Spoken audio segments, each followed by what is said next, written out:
तो दोस्तों काफी लंबे समय के बाद में कावेरी इंजन को लेकर एक बहुत ही ज्यादा सुखद खबर निकल कर आई है। देखिए, कावेरी इंजन संबंधित खबरें बीच में जब नहीं आ रही थी, इस दौरान हम लोगों को ये भी देखने के लिए मिला कि जो हमारा घातक यूसीएवी है उसको लेकर भी खबरें आने बंद हो गई, क्योंकि वो प्रोग्राम पूरी तरह से निर्भर करता है कावेरी इंजन के ऊपर। और इवन हम लोगों ने इस बीच ये नोटिस किया कि यूसीएवी के क्षेत्र में घातक यूसीएवी के बजाय जो कैट्स वॉरियर यूसीएवी है उसने ज्यादा प्रगति की है और वो ज्यादा रिलायबल बनते जा रहा है भारतीय वायुसेना और नौसेना दोनों के लिए। ऑब्वियसली इसलिए क्योंकि उसके ऊपर काम काफी तेजी से चल रहा है और सबसे बड़ी बात कि वो लॉयल विंगमैन की तरह इस्तेमाल किया जाएगा और काफी मल्टीपर्पज रोल में आप उसका इस्तेमाल कर सकते हैं। लेकिन इसी बीच कावेरी इंजन के केडीई वर्जन को लेकर एक अच्छी खबर निकल कर आई है, यानी कावेरी का जो डेरिवेटिव इंजन है उसको लेकर। देखिए, आईडीआरडब्ल्यू की तरफ से जीटीआरई के अधिकारियों से कावेरी इंजन को लेकर कुछ जानकारियां ली गई, जिसमें जीटीआरई के अधिकारियों द्वारा स्पष्ट कर दिया गया है कि इस साल रशिया के अंदर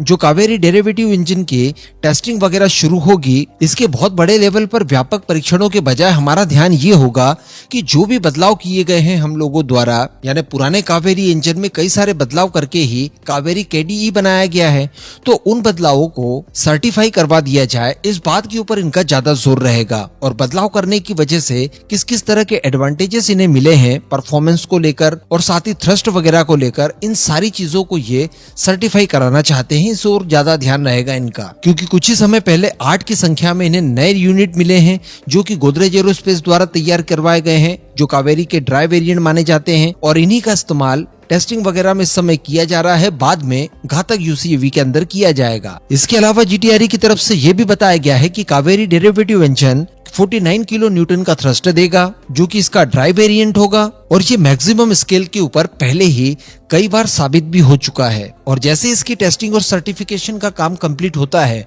उसके बाद आप इसे घातक यूसीएवी और इसके साथ साथ 13 टन वाले रैपिड पर्सनल सर्विलांस एयरक्राफ्ट, जिसे आरपीएसए के नाम से जाना जाता है, इनके अंदर इस्तेमाल करने के लिए आप पूरी तरह से स्वतंत्र होंगे। और एग्जैक्टली ये वही टाइमलाइन होगी जिसके बाद हम लोग घातक यूसीएवी को लेकर भी फर्दर डेवलपमेंट देखेंगे। और उसके बाद देखिएगा आप कि वो परियोजना भी काफी ज्यादा तेजी से आगे बढ़ेगी। तो अल्टीमेटली इन नए परीक्षणों और सर्टिफिकेशन के बाद ये इस लेवल का हो जाएगा कि 13 टन वजनी किसी भी विमान में आप इसको इंटीग्रेट करके इसका इस्तेमाल कर सकते हैं। लेकिन बड़ा प्रश्न अभी भी बाकी है कि कावेरी इंजन का वो इस्तेमाल भला कब किया जाएगा जिसके लिए एक्चुअली इसे डेवलप किया गया है, और वो परियोजना है हमारी एलसीए परियोजना। तेजस के अंदर भला इसका इंटीग्रेशन और इसकी टेस्टिंग वगैरह कब शुरू की जाएगी और उसको लेकर क्या रोड मैप तैयार किया गया है। तो बताया गया है कि जीटीआरई बिल्कुल इस और भी बहुत ही ज्यादा तेजी से काम कर रहा है और काफी ज्यादा उत्सुक है तेजस मार्क 1 एयरफ्रेम के अंदर इसका इंटीग्रेशन करने और इससे संबंधित टेस्टिंग वगैरह करने के लिए। और इसी के लिए मैं आपको बता दूं कि कावेरी 2.0 का निर्माण किया जा रहा है, जिसमें ड्राई वेरिएंट के साथ साथ इसके अंदर आफ्टर बर्नर भी एड ऑन किया जाएगा, जिसके बाद लगभग 30 किलो न्यूटन थ्रस्ट इसका बढ़ जाएगा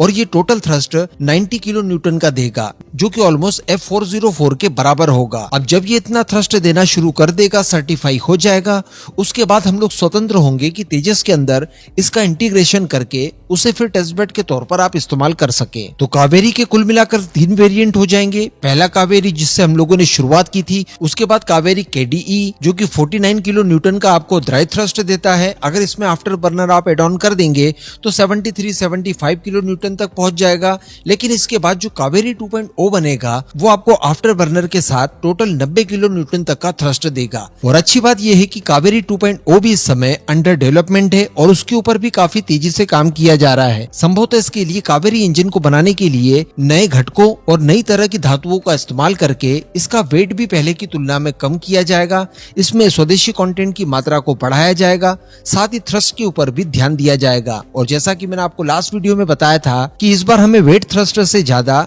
ड्राई थ्रस्ट की ओर ध्यान देना होगा और कम से कम 70 किलो न्यूटन तक उसे पहुंचाना होगा, ताकि आफ्टर बर्नर एड ऑन कर देने के बाद आप 90 किलो न्यूटन के आसपास इसे पहुंचा पाए। तो निश्चित तौर पर इसमें 1-2 सालों का समय और लग सकता है, लेकिन इससे ज्यादा समय मुझे नहीं लगता कि लगेगा और कावेरी 2.0 इंजन भी हम लोगों के सामने होगा। इस पूरे मुद्दे पर अब आपका क्या मानना है, नीचे कमेंट करके जरूर बताइएगा।